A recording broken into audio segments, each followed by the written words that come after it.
নদিয়ার ছবি আপনাদের সামনে তুলে ধরলাম, আর এবার বর্ধমানের ছবিটা দেখাবো। জাঁকিয়ে শীতকে উপেক্ষা করে মানুষজন কিন্তু বাড়ির বাইরে বেরিয়ে পড়েছেন বড়দিনকে উপভোগ করতে, এবং সেই ছবি আপনাদের সামনে এবার দেখাবো। বর্ধমান জেলার ছবি দেখাবো, যেখানে একেবারে মানুষে মানুষে ছয়লাভ মানুষজন বড়দিনকে উপভোগ করতে বাড়ির বাইরে বেরিয়েছেন, এবং তারা বিভিন্ন চার্চে যাচ্ছেন, এবং আরও যে সমস্ত ঘোরার জায়গা রয়েছে তারা সেখানে ইতিমধ্যেই ভিড় জমিয়েছেন। বড়দিনে উপচে পড়া ভিড় বর্ধমানের বিভিন্ন স্পটে। উৎসবের আমেজে বর্ধমান, সেই ছবি আপনারা দেখতে পাচ্ছেন।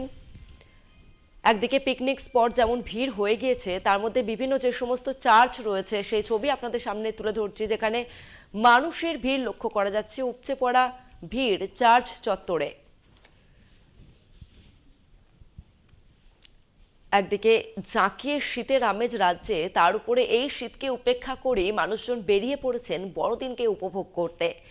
আর থেকে আসি প্রত্যেককেই কিন্তু বাড়ির বাইরে বেরিয়ে পড়েছেন যাতে বড়দিনকে উপভোগ করতে পারেন। বড়দিনে চার্চে উপচে পড়া ভিড় লক্ষ্য করা যাচ্ছে। মানুষজন প্রত্যেককেই আজকের এই বড়দিনকে উপভোগ করছেন।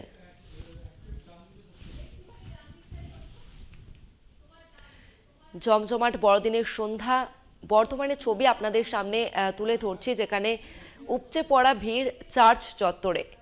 উৎসবের আমেজে আর থেকে আসি প্রত্যেককেই কিন্তু বাড়ির বাইরে।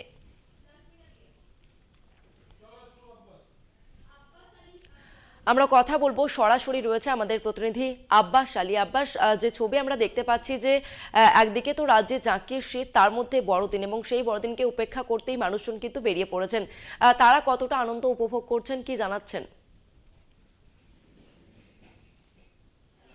দেখো, সকাল থেকেই আমরা দেখতে পেয়েছিলাম চার্চগুলিতে বর্ধমানের যে রশনি চার্চ হাউস গ্রামের মধ্যে পড়ে, সেখানে তো সকাল থেকেই ভিড় ছিল। কিন্তু এখন সন্ধে গড়িয়ে একবার সেই যে জাঁকিয়ে ঠান্ডা, সেই ঠান্ডার জন্য কিন্তু এখানে সেভাবে কিছু আমরা মানুষজনকে দেখতে পাচ্ছি না। তবে কিন্তু এখানকার রয়েছে অনেকজনই, তাদের সঙ্গে আমি কথা বলবো। এখানে যে ফাদার আছে, ফাদার যে আজকে বড়দিন উপলক্ষে কি প্রার্থনা করলেন, বা এখানকার যে হোস্টেলের যে যারা আছেন তাদেরকে নিয়ে আজকে সারাদিনটা কিভাবে কাটালেন, সরাসরি যাবো ফাদারের কাছে। ফাদার কি জানাচ্ছেন আমাদের, কি আজকে সারাদিন করলেন?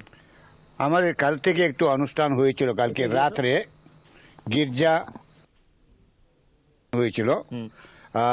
আমরা শুরু করেছিলাম 7টার সময়, 10:30টার সময় শেষ হলো। আজকে মিশ্রা পূজার অনুষ্ঠান ছিল, সকালবেলা 9টায় শুরু করেছিলাম, 12:30টায় শেষ হলো। অনেকজন ভক্তজনরা এসেছিল।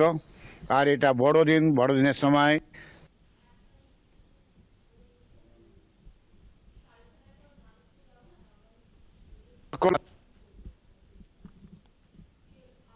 আমাদের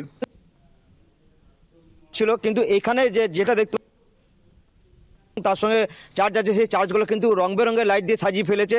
এবং সকাল থেকে ভিড় ছিল, কিন্তু এখন যে পরিস্থিতিটা দেখতে পাচ্ছি, এখন কিন্তু সেভাবে লোকজন নেই, এমনটাই জানাচ্ছেন ফাদার।